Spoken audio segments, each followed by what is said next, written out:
Max Holloway may have taken round 1 with the volume of strikes he landed. Round 2 was also competitive. Maybe Topuria took that by landing more powerful shots. In round 3, Topuria landed a big right hand that wobbled Max Holloway. He poured on the pressure and landed a big left hand that dropped Holloway, and he finished the fight on the ground via KO. First guy to stop Max Holloway with strikes, and he defends his featherweight title for the first time in an amazing performance. Chimaev used his wrestling and grappling early, getting the fight to the ground against Robert Whittaker. Eventually, he went for the submission and got an instant tap from Robert Whittaker. A face crank dislocated his jaw. Chimaev gets the submission victory, 3:34 into the contest, remains undefeated, and wants a title shot next.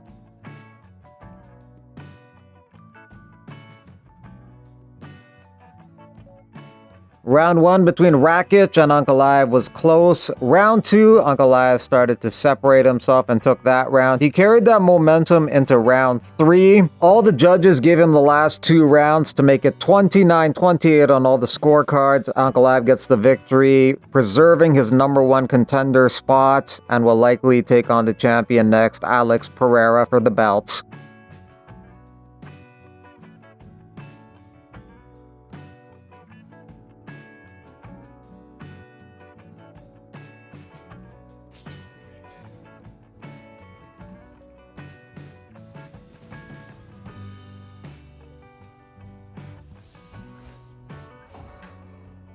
Lerone Murphy was doing well in round 1 until Ige landed a big left hand that dropped him and almost stopped him. Murphy bounced back well to take round 2.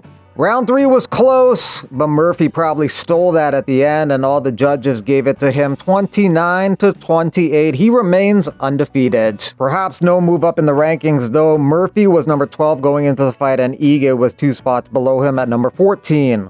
Shara Bullet Magomedov may have taken the first round, which was close against Armen Petrosyan. Shara got creative in round 2, throwing one spinning back fist with his right hand and another spinning back fist with his left hand, which dropped and stopped Petrosyan. Shara gets the second round TKO victory. Shara remains undefeated at 15-0, and this is his 3rd fight in 4 months. He wants to be the most active fighter on the UFC roster. Aslan wasted no time going after Ferreira, landing some big shots up against the cage and getting the first round TKO stoppage in 50 seconds. He has 14 wins, all 14 are TKOs or KOs. Is there anyone you want to knock out next in the octagon? I am coming for all of you, man, for all of you. Jeff Neal dropped RDA and was looking good. RDA injured his knee, and that fight ends in the first round TKO victory for Jeff Neal. Rebeski took round 1 against Oralbai. Oralbai came back in round 2. Rebeski hurt him badly in round 3. Somehow Oralbai survived and actually made a little bit of a flurry, but Rebeski takes the decision 29-28 on 2 of the cards.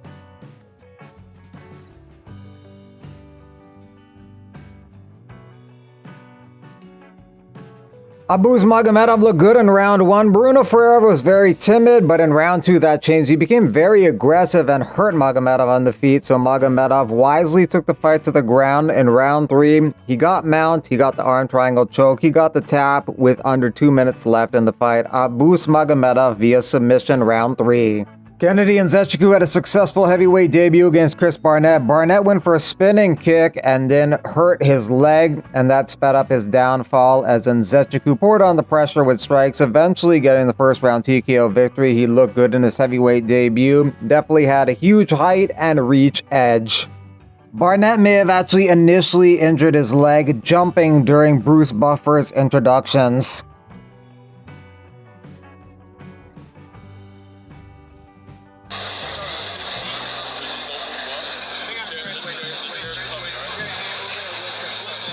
Basharat wins a unanimous decision over Victor Hugo, 29-28 on 2 cards, 30-27 on the other. He looked good in every aspect of the game, and he took this fight a weight class above because his opponent missed weight by 10 pounds. He has won 13 in a row. He's 13-0. Maybe he gets a ranked opponent next.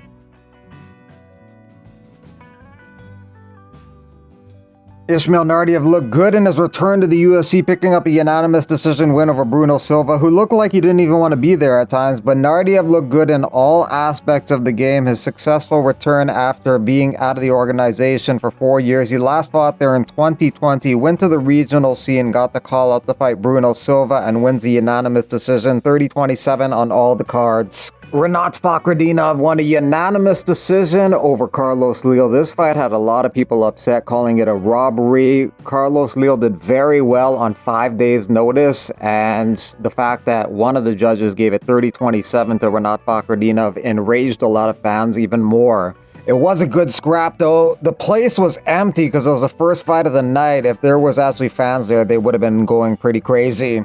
No way they just robbed this man like that. Shake my effing head. 30-27, they're not even trying to hide it.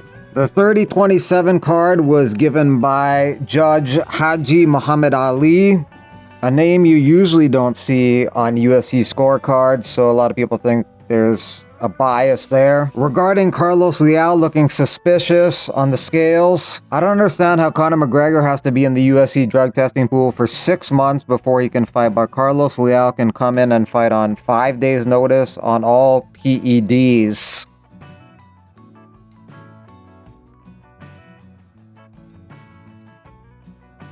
Rinat thought that the commentary was bad, thinking that he lost the decision, and he thinks that people will say again that Arabs bought the decision. A lot of people are saying that. As far as the commentary team being bad, well, they gave their honest opinion, and it's one that a lot of people did agree with.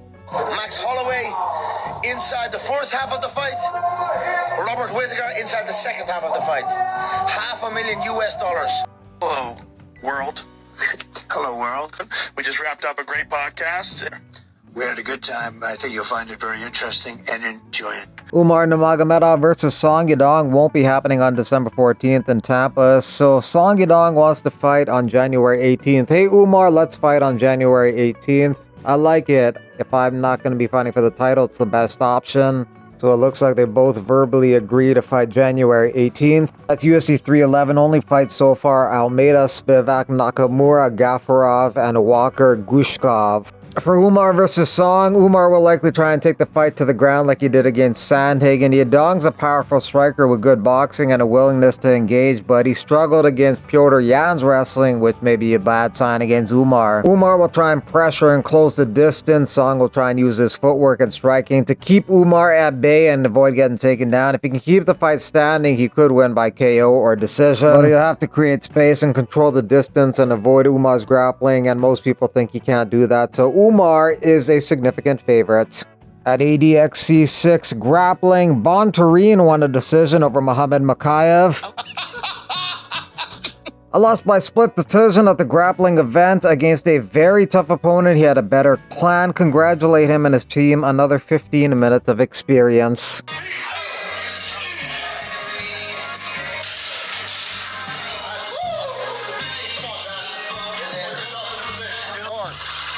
Go, John, go. Go, John, go. There you go.